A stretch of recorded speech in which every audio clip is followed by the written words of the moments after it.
Alright, hey modeling community. This is going to be a full function packed epic upload. I've got to show several projects, where I'm at on them. I've got a review of a couple shout outs, but I'm going to keep it quick. I'm not going to drag it out. So, well, first of all, shout out to Hunter Selby, who likes to wear his rock and roll t-shirts. Dream Theater, Images and Words tour.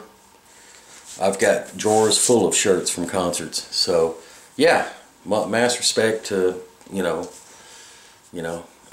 every concert. I've been to a lot of concerts, a lot of them, and I've always bought a shirt. Some of them don't fit anymore, but I just thought I'd start out with this one. Dream Theater, Images and Words. I've worn a few before. I know I've worn my Deep Purple stuff and this and that, and Iron Maiden and Black Sabbath and stuff like that. But anyway, shout out to Hunter Selby as far as on your shirts and stuff. That's cool. And thank you for your tips and tricks stuff videos that you've been uploading lately. I cannot turn down watching tricks, tips, videos, stuff like that. I always want to learn something. If it's just some little something, it's worth me watching to learn. And I've learned some things from some of your videos, so thank you. The other one was Chris Chapman. Real quick, I just messaged you about your compressor. It just so happens in my line of work, my job, I work on compressors all the time. And what it sounds like to me, although I can be wrong, but you've got debris in either your regulator or in your fittings. I don't know if that compressor has a little check valve in it, but it sounds to me like you've got debris in there, so it's not holding back the pressure as you spray, which could be the regulator, a check fitting, or a combination of things. But if you were to take all your fittings off the front of that compressor, just unplug the thing, unscrew everything, spray everything out as best you can with, I don't know, another compressor. No, just try to clean it out, blow it out with, just blow it out or whatever, and try to blow out any debris. All it takes is a little tiny particle, and it will be able to build up its pressure, hold its pressure. Because I asked if it was draining after you shut it off, and you said yes, it's seeping down. That tells me a lot of times that's debris is causing something to stay open. Could be in your regulator or whatever. And if all else fails, if it's going to be a long time before you can get a compressor and you need to do some spraying or whatever, it's not that much to get one of those kits that's got the spray can with the cap and all. It's a great tool to have anyway. They're not that much. I think you can buy an actual set that has some paints and the can and cap, and they're like 18 bucks or something like that. I don't remember. It's been a while. But you can spray parts with those things really nice. You can actually spray a body with one of those pretty nice. It does a decent job if you thin the paint right. You won't be able to do like little graphics and stuff with it unless you just taped off and did stripes or something. But that's an option. If it's going to be a while and you really want to do a little more controlled spraying, don't diss those Propel cans with the cap and stuff. They do a really good job, and it's a great tool to have. So anyway, that's for Chris Chapman. Just an idea. I've drug out a couple models that I kind of started on, and I've been just going through one of those deals like a lot of people have, where, you know what, I'm going to finish off a lot of unfinished little things before I do too much more. Got too many unfinished things. I had gone through all my kits and stuff and was rearranging and moving some things.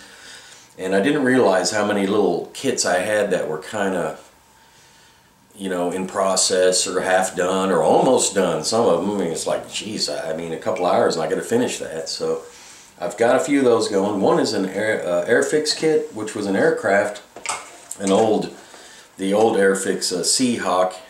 And this is a 172. I actually was practicing. I got this kit to practice scribing panel lines. This kit, I think, had raised panel lines or something, or non-existent. And I actually looked at the drawings and took what is that stuff called? The Dymo tape. Dymo tape and used it and cut little pieces and scribed and learned and practiced scribing, and I scribed this whole freaking airplane, all the panels and everything. I scribed them and sanded and you know, and then there was areas where I went off the line and had to patch and sand, but it was an experience. It was a practice thing. This is definitely as good as one of these Seahawk kits has looked. I mean, there's not, you know, as far as effort put into something, 172 Airfix Seahawk, but it's almost done. I just got through gluing on I'm gonna put the landing gear on it. I just got through gluing on the landing gear stuff. I've did the decals, and I just gotta, you know, do the finish the put the cockpit on, and the wheels, landing gear, and that's about it. I think maybe just a little dusting of some weathering look to it or something. So that's that, because I am going to be, after I finish off with my next couple, 2-3 car models, I'm gonna do something different just to do something different. And I have a lot of options of what I'm gonna do. There's a little Starfighter 1/44, little tiny Starfighter that I was working on just one day, just piddling around at the TV on the coffee table, and I just now darn near built half of it in like an evening, or most of it. Let's see if I can get the main body out just real quick to show. I mean, I don't like much. It was very ill-fitting. There was a lot of gaps and stuff, so I actually did this little tiny Starfighter.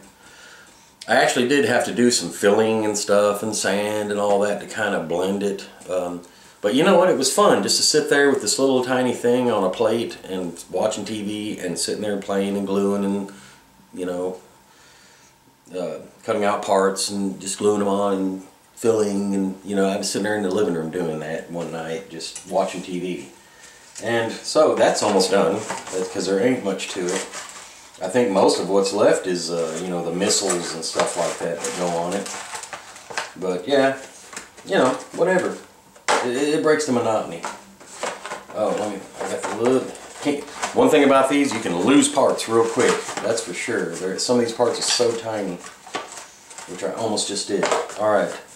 Another one that I actually just started on was the Zinger Volkswagen. I built this. This is the very first kit I ever built as a child. My first model. It was back in '73, if I'm not mistaken. That was when I built my very first model. My mom or dad bought me this model. I said I want to build a model because at my school, in the cafeteria, the local model club had a contest, and I guess they used our school cafeteria to host the contest on a weekend. And I just happened to be in there on a Friday when I was leaving school, and they were setting up tables, and I seen some models people were carrying and stuff, and I'm like, what's all that? And they said, we're having a model contest. That weekend, that day, I asked my folks to get me a model, and they got me this Zinger kit, and I just glued it all together. You know, I had no idea what I was doing. Spray painted the whole thing, and I brought it in there. I think the contest was on a Sunday, and I walked it was, you know, I hate to sound ironic, but it seemed like a 3-mile walk to school with that model, you know, in the box, you know.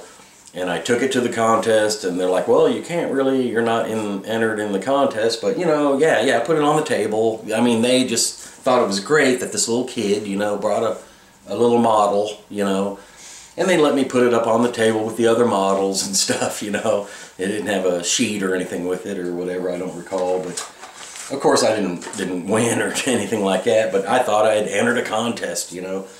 I built a model and I'm in a contest and blah, blah, blah. And I was hooked from then on.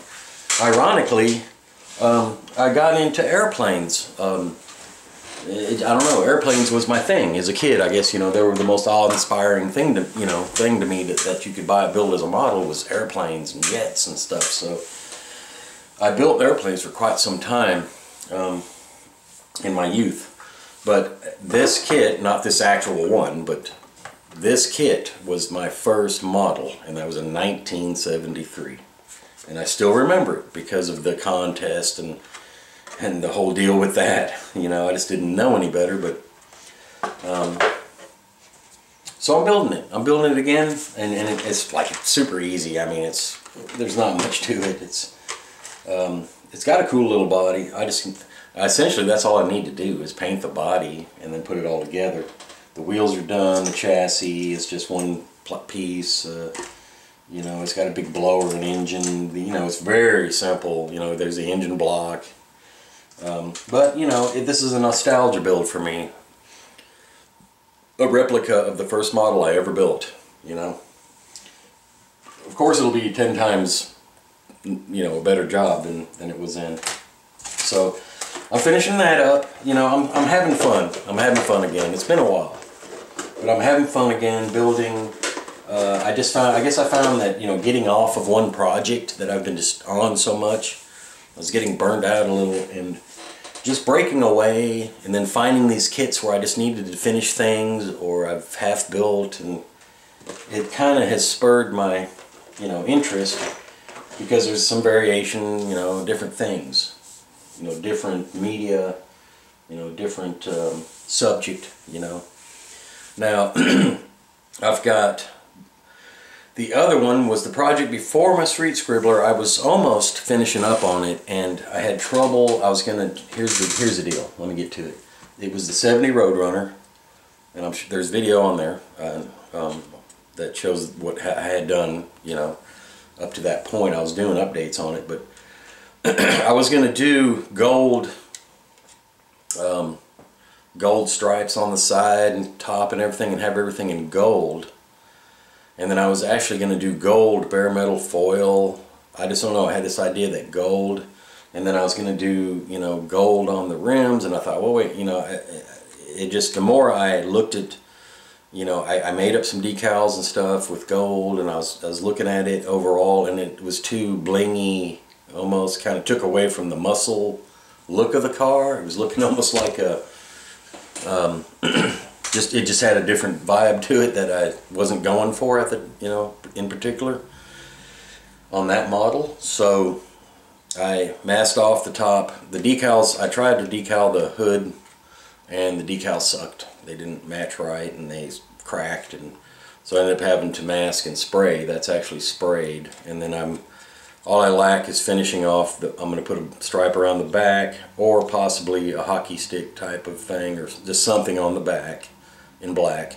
And then I'm going to use the black chrome bare metal foil.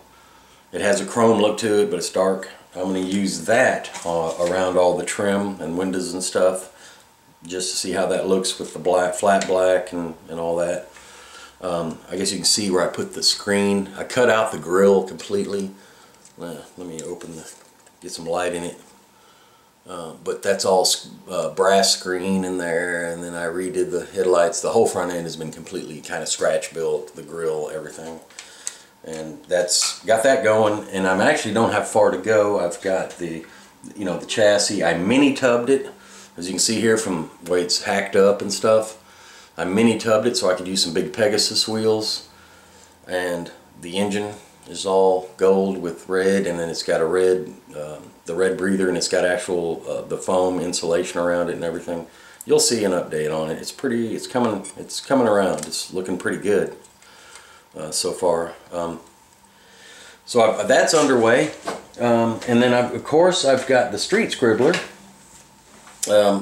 which I was gonna wait till I got the body painted and show everything before it goes together and gets final assembled.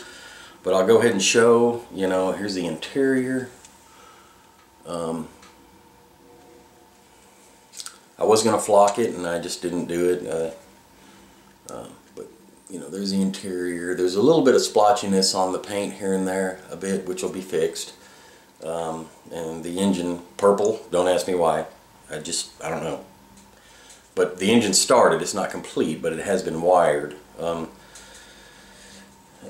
This interior, complete interior, everything about it, you know, the side, the doors, the trim, the chrome, the whole nine, every bit of this was brush painted. No airbrushing, no masking, nothing. You know, I've really been, as you guys know, been trying to learn to brush paint and paint without streaks and getting good finishes, and really kind of learn to almost, you know, master the brush a little better. So this was my first full, complete interior, every part of it, all done by brush.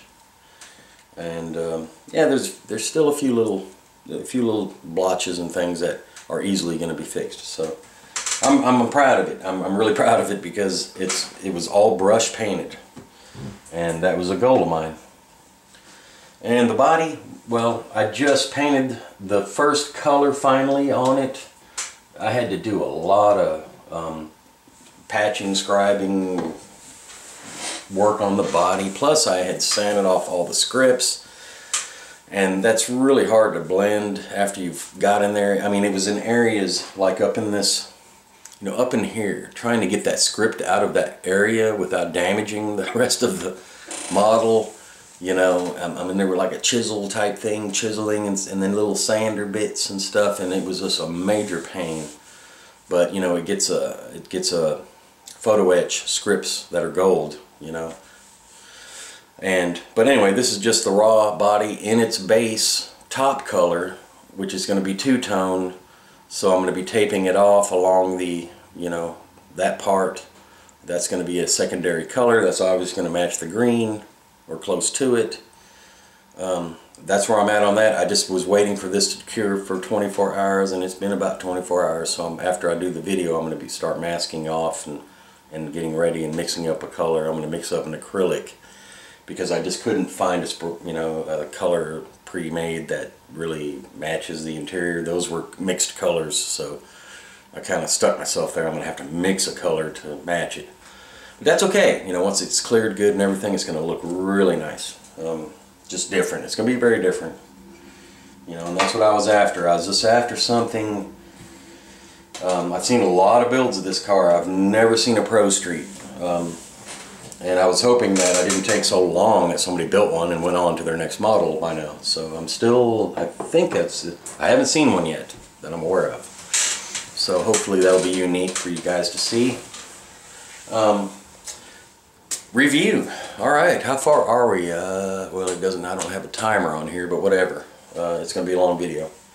Let me reposition the camera, and I'm going to do a little review that you've never seen. This is going to be on a modeling product that I have yet to see really an actual review of. So this will be interesting, but I think it's worthwhile. So hang on, I'm going to reposition the camera.